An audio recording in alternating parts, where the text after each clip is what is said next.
Bonjour à tous, alors aujourd'hui je vais vous présenter mon nouveau setup 2019. J'ai voulu investir pour faire un côté plus gaming, plus dans le côté aussi office, pour faire des choses qui soient constructives dans le domaine de l'introduction 3D ou autre. Donc ce n'est pas uniquement que pour le jeu, même si je fais différentes choses à travers le monde de YouTube et sur les réseaux sociaux. Et c'est un amusement pour moi de le faire, donc je ne me prends pas la tête ou autre. Alors ce setup, je l'ai choisi en fonction des envies, des actualités au niveau performance, mais surtout pour une durée compatible sur les différents périphériques qu'on pourrait avoir.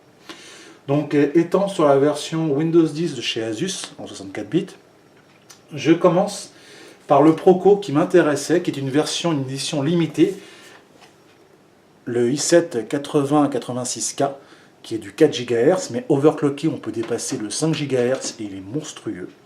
Sincèrement, c'est une petite perle ce petit truc, franchement. Le Proco, j'ai rien à dire. Hein. Niveau performance, fréquence et haute, il est monstrueux. Pour la carte mère, j'ai choisi le modèle de la ROG Strix Z70H Gaming. Parce que sur les trucs actuellement, sur le modèle que j'ai, vous avez vu que j'ai une Maximus 7 Hero. La modèle 10 ne me convient pas.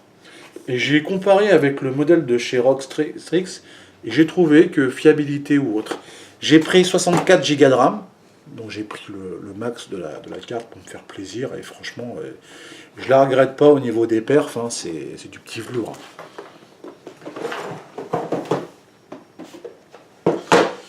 Carte graphique, la GeForce GTX 1080 Ti. Une seule, j'ai pas pris en double. Hein. Parce que largement pour les 11 Go de RAM en water cooling, franchement, il n'y a pas photo. Hein. Ça déchire au niveau de la vidéo.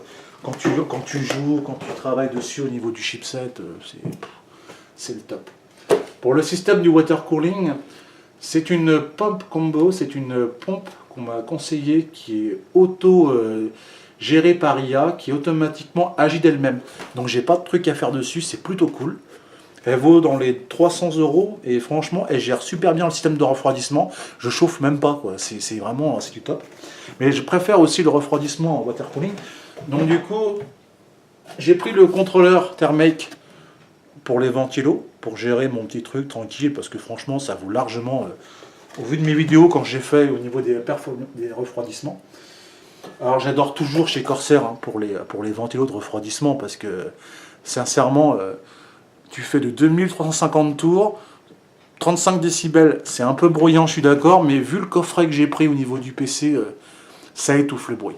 Et au niveau du refroidissement, il n'y a pas photo au niveau des perfs que nous propose chez Corsair. Je l'ai pris en moins à 6 en coffret. Alors j'ai rajouté en plus, parce que je travaille beaucoup dans l'informatique ou autre, et je fais beaucoup de récupération dans le serveur NAS, et différents types de disques durs extérieurs et internes. J'ai pris chez StarTech une carte en PCI pour ajouter du port SATA. Et franchement, c'est cool. Ça, on ne le dit pas assez, mais avoir plus de port SATA, des fois, ça entre en service. Et des fois, vous avez des cartes, vous avez 4 ou 6 slots. Moi, ça va plutôt vite.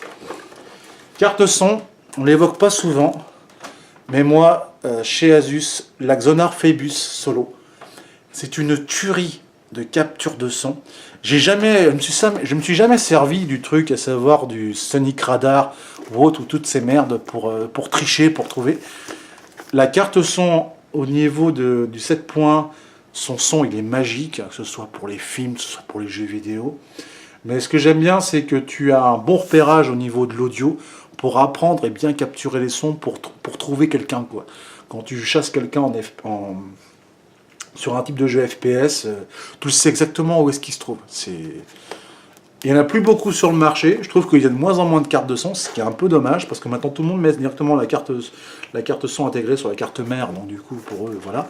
Je trouve que l'avoir en plus, c'est un gros plus pour le gamer.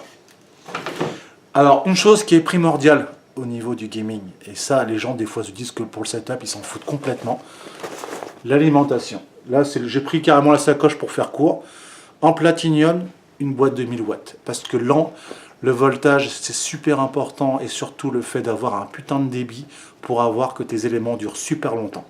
Il y en a qui se disent ouais une 750 tout ça, une 500 ça suffit largement.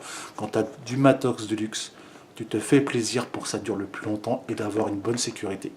Donc ça, c'est un parachute, tu vois, qui t'empêche que ton truc il flambe et tout ton investissement part en couille. Et maintenant, le plus important, la carcasse. Et il est monstrueux. C'est une tour qui était encore plus grande que ma 750D chez Corsair. Le poids du bestiau, avec tout compris, fait 40 kg.